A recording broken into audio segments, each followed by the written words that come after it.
चेंडू तुमच्याकडे फक्त आहेत. खरं तर आता मोरया 11 पायरमल संघाला वाचवायच्या आहेत.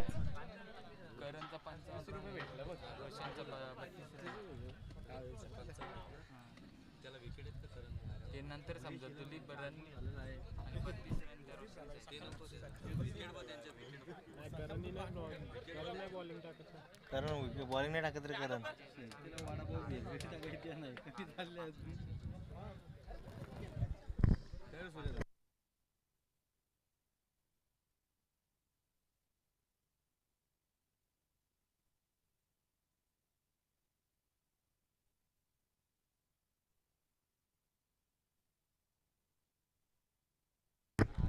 चला 6 चेंडू आणि 7 धाव संख्येची गरज आपण पाहतोय. हरीश कराळे गोलंदाजी मार्क वरती आहेत.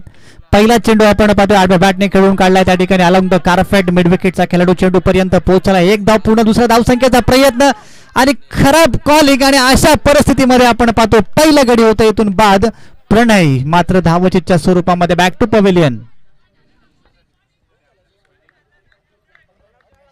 6 चेंडू आणि 7 धावसंख्येची गरज असताना आपण पाहतोय पहिल्या चेंडूवरती 1 धाव आली होती. त्यानंतर आता इक्वेशन पाहिलं तर 5 चेंडू आणि 6 ची गरज आहे. नवीन बॅट्समन मैदानात दाखल झाला 3ऱ्या क्रमांकासाठी. हा पहिलाच आहे.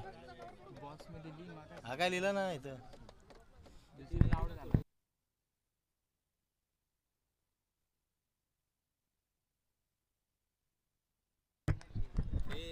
इनॅक्ट 3 3ऱ्या क्रमांकासाठी आपण पाहतोय दत्ता मैदानात दाखल झालाय. हरेशचा या ठिकाणी दुसरा चेंडू आपण पाहतोय. एसटी मात्र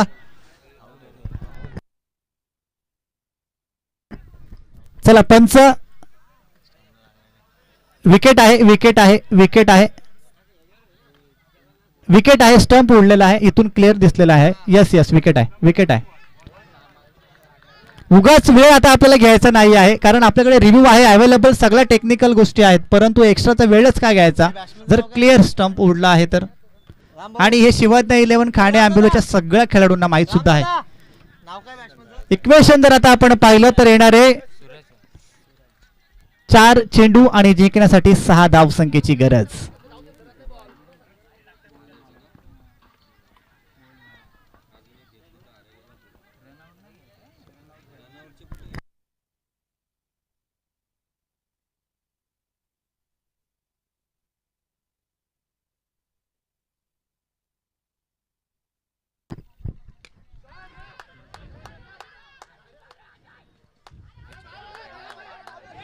चांगलं क्षेत्ररक्षण आहे चांगलं क्षेत्ररक्षण आहे. आता प्रत्येकाला माहित आहे की आपल्याला चांगली कामगिरी करायचं आहे.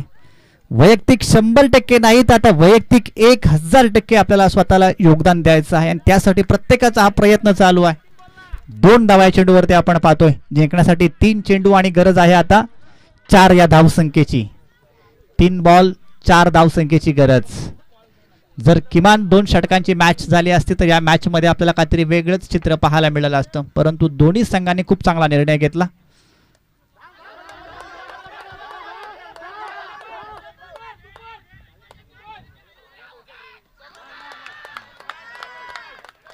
आणि या ठिकाणी आपण पाहतोय फलंदाज होते बाद.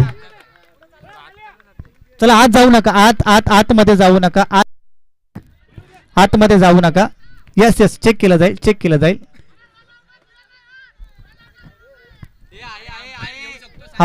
अंपायर घेऊ शकतो. अंपायर घेऊ शकतो. कृपया मोरया 11 आपण आपल्या जागेवर जा. सगळे खेळाडू आपण जागेवर जा. यस चेक केलं जाईल. टेक्निकल टीम आहे.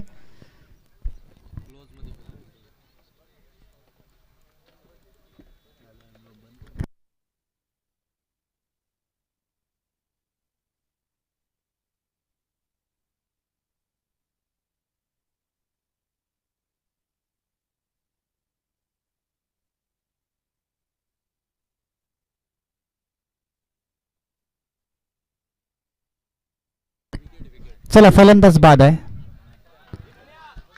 पंचांचं कौतुक करू तेवढं कमी आहे. खरोखर मनापासून पंचांचं कौतुक करायला पाहिजे कारण या संध्याकाळच्या सत्रामध्ये इतकं क्विक डिसिजन देणं ना खूप कठीण काम असतं. अक्षय गायकवाड सॅल्यूट. इतकं लांबून आपण जज केलं आणि मला असं वाटतं मी विनंती करेन की नंतर आपण यूट्यूबच्या माध्यमातून बघू सुद्धा शकता ही विकेट होती की नव्हती ती. आणि मला असं वाटतं आपले एक्स्ट्रा खेळाडू या ठिकाणी आहे सुद्धा, त्यांनी सुद्धा बघितली असेल. पॅकर स्वतः आशिष जाधवच आहे तुम्हाला असं वाटतंय. चला नवीन बॅट्समन कोण आहे? गणेश आपण पाहतो नवीन बॅट्समन दाखल झालाय. 2 चेंडू 3 धावसंख्येची गरज. 2 चेंडू आणि 3 धावसंख्येची गरज. कंपल्सरी चेसिंग आणि कंपल्सरी ड्रेसिंग हा स्पर्धेचा नियम आहे. कंपल्सरी ड्रेसिंग मला असं वाटतं शिवज्ञ 11 काणे आंबिवली यांच्यासाठी मला असं वाटतं फायद्याचा ठरलेला आहे हा डिसिजन. आणि या ठिकाणी आपण पाहतो दांडी वाकवली. खेळाडूला आपण पाहतो त्रिफल आची तिथून बाद केलेला आहे. 1 चेंडू आता जिंकण्यासाठी गरज आहे ती 3 धावसंख्येची. अनिरुद्ध सोनावणे विचार करत असेल की जर मी स्ट्राईकला असतो तर या मॅचचं चित्र काहीतरी वेगळं असतं.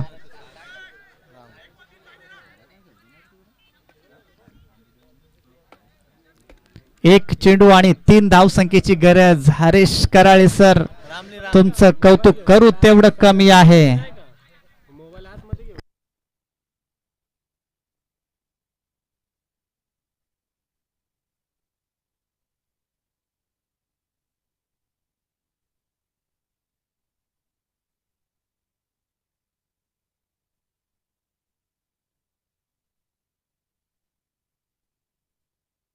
चला 1 चेंडू आणि आता कंपल्सरी 3 धावा बनवायच्या आहेत. एक मोठा फटका आणि अशा परिस्थितीमध्ये आता मोर्या म्युझिशियन बीट्स एन्जॉय करणार, जल्लोष करणार.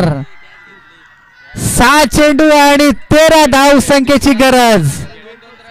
हरेश कराले काय लाजवाब बॉलिंग. 6 चेंडू मध्ये तुम्हाला किती वाचवले? 7 ना? 6 चेंडू तुम्हाला 7 धावा फक्त वाचवायच्या होत्या. आणि अशा परिस्थितीमध्ये हरेश कराले काय गोलंदाजी केली, काय बॉलिंग. खरोखर तमाम क्रीडा रसिकांना खरं तर वेळ लावणारी बॉलिंग खरं तर आपल्याला पाहायला मिळाली या संध्याकाळच्या सत्रात.